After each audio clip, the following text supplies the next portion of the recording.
make some nice steaks out of it. We'll cover that in another segment or another time. But that's a nice piece of meat.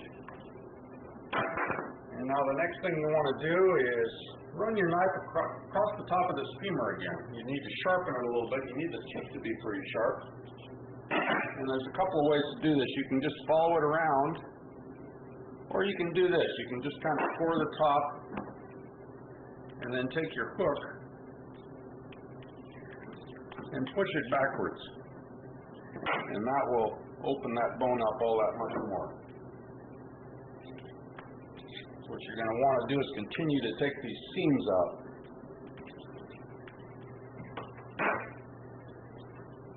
And let's see, in the midst of this, you want to get the rest of the bone out.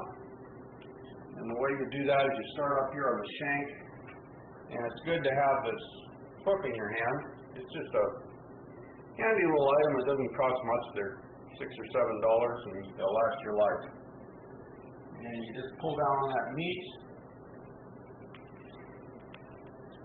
Go down both sides of the bone, and you'll find there's a joint there, just like a chicken leg on a chicken. And you just take that off, and you follow this around.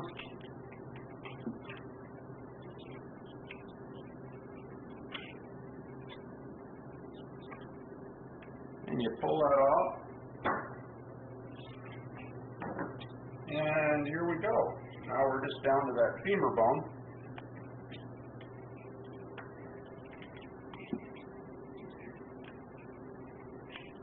That's why this is called butchery. It looks kind of rough at this point, but it'll get better as we go along, and you'll see these beautiful little pieces of meat that come out of this leg.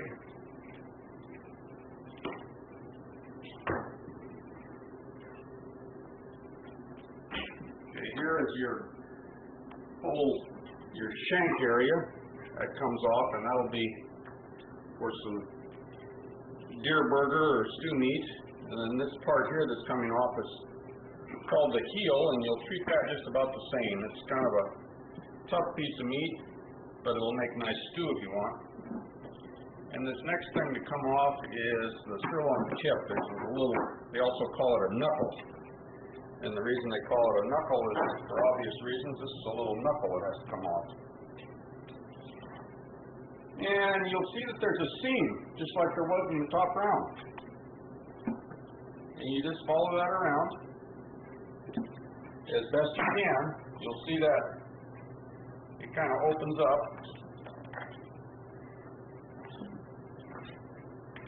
You just have to pull on it. And here we go. We've got another nice piece of meat.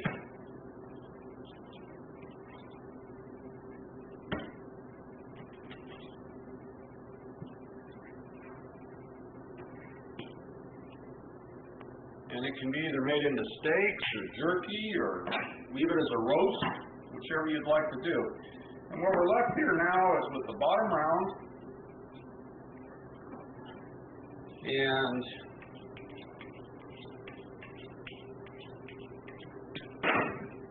below the bottom round, you have what's called the sirloin, and that's probably the tenderest piece that comes off of this. And you just kind of pick a spot here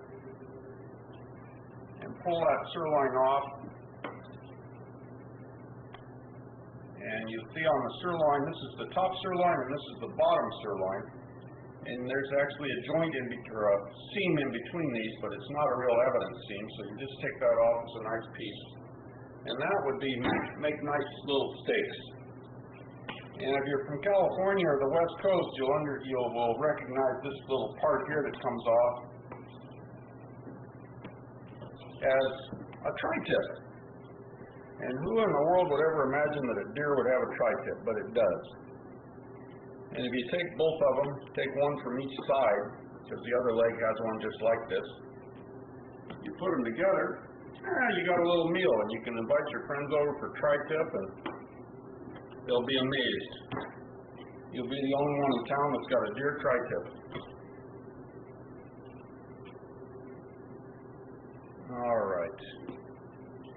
this piece we've got here, this bottom round piece, you just kind of clean it up a little bit, and it's got a real tough part that's known as the silver skin, and you want to, before you make steaks out of it, you want to pull that off.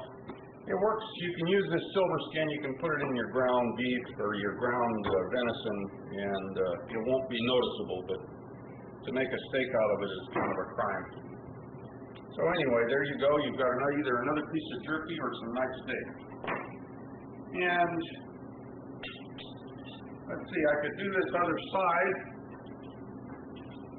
but I think I'll set it aside, and instead of doing that side, I'll do a front shoulder. The other side of this, the other leg will come apart just like that first one we did. And here is that front shoulder that we pulled off at the very start of this operation. And it's got in it, it's got the shoulder blade bone, and you can feel the top of it right there. And you flip it over, and here is the shank. And just some various parts here. This is probably the most complicated part of the whole operation. I mean, it seems like there's a lot of bones and they've got different angles, but if you just kind of look at it,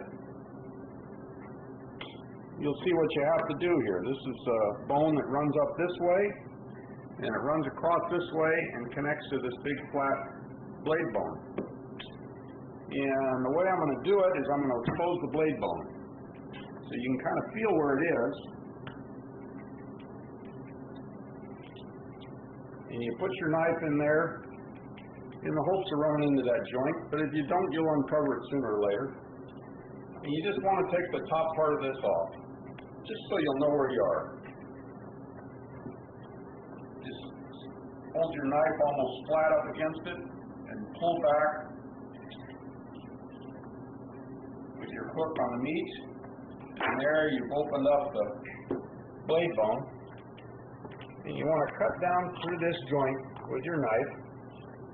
Make sure it's sharp.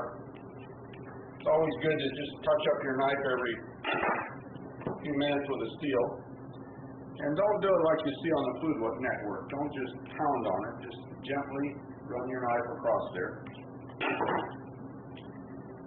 And kind of want to just run your knife right along the edge there, just to open that up a little bit more. And pull back on this, lean it against the table, and run your knife around the top of it. And here's where your hook comes in handy, because your hook is just going to slide underneath this blade bone. You're just going to use this hook to take it all apart. Just leave the hook close to always against the bone. You don't want to be putting it into the meat because it will just tear things up. And when you get it opened up a little bit, you kind of want to pull on it, push on the bottom, and if you do things correctly, it'll just come out. You just pull it out. And there you go. You've got this nice piece of blade bone. You can save them year after year until you get about 5 of them or 6 of them. You can make a nice wind chime out of them. Scare all your neighbors at Halloween. So here we are. Now we're down to the rest of the shoulder. We've got the shank, and we've got this leg bone that runs across here. I don't know what it's called. And we want to take that off. And like I've always said, it's good to kind of pull on the side of the meat with your hook. Don't dig it in there that far, but pull on it. So you kind of pull the meat away from the bone. And you just follow this down. Go down both sides of your bone, and you'll come to a joint here that you want to open up. Go around the corner. And then here we go, more of this. Always gently pulling away from the meat as you mark the bone with your knife.